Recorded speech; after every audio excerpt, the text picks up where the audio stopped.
എല്ലാവർക്കും പുതിയൊരു ക്ലാസ്സിലേക്ക് സ്വാഗതം. ഇന്നൊരു കറണ്ട് അഫെയർ നോക്കാം.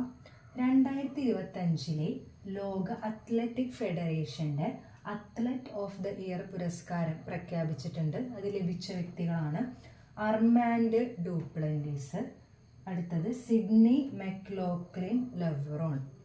Armand Duplantis, Sydney McLaughlin Levrone. Okay, Armand Duplantis എന്ന് പറയുന്നത് സ്വീഡന്റെ പോൾ വോൾട്ട് താരമാണ്. ദെൻ അമേരിക്കയുടെ ട്രാക്ക് താരമാണ് സിഡ്നി മെക്ലോക്ലിൻ ലെവ്റോൺ.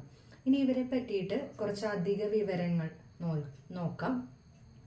തുടർച്ചയായി 2 വർഷം തോൽവി അറിയാത്ത ചരിത്രത്തിലെ ഏക പോൾ വോൾട്ടർ എന്ന റെക്കോർഡ് അർമാൻഡ്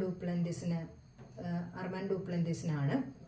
അതുപോലെ തന്നെ ലോക ചാമ്പ്യൻഷിപ്പിൽ 6.30 മീറ്റർ താണ്ടിയാണ് റെക്കോർഡ് കുറിച്ചത്.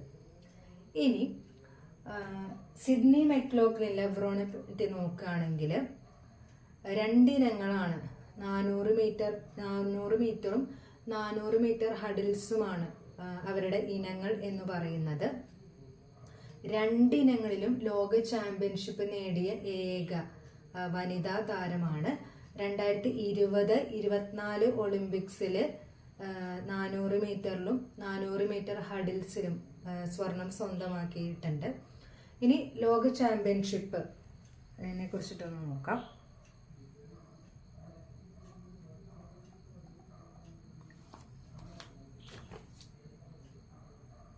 ലോക ചാമ്പ്യൻഷിപ്പിൽ വനിതകളുടെ 400 മീറ്ററിൽ ചരിത്രത്തിലെ 2ാമത്തെ വേഗമേറിയ സമയം കുറിച്ചിട്ടാണ് അവർ സ്വർണം സ്വന്തമാക്കിയത്. 2ാമത്തെ വേഗമേറിയ സമയമാണ് 47.78 സെക്കൻഡ്. ഇനി അതുപോലെ തന്നെ 4x400 മീറ്റർ റിലേയിലും സ്വർണം നേടിയിട്ടുണ്ട്. അപ്പം റിലേയിലും അവർ അംഗമായിരുന്നു. അപ്പം ഇത്രയുമാണ് ഈ 2 വ്യക്തികളെ പറ്റിയിട്ട് പറയാനുള്ളത്.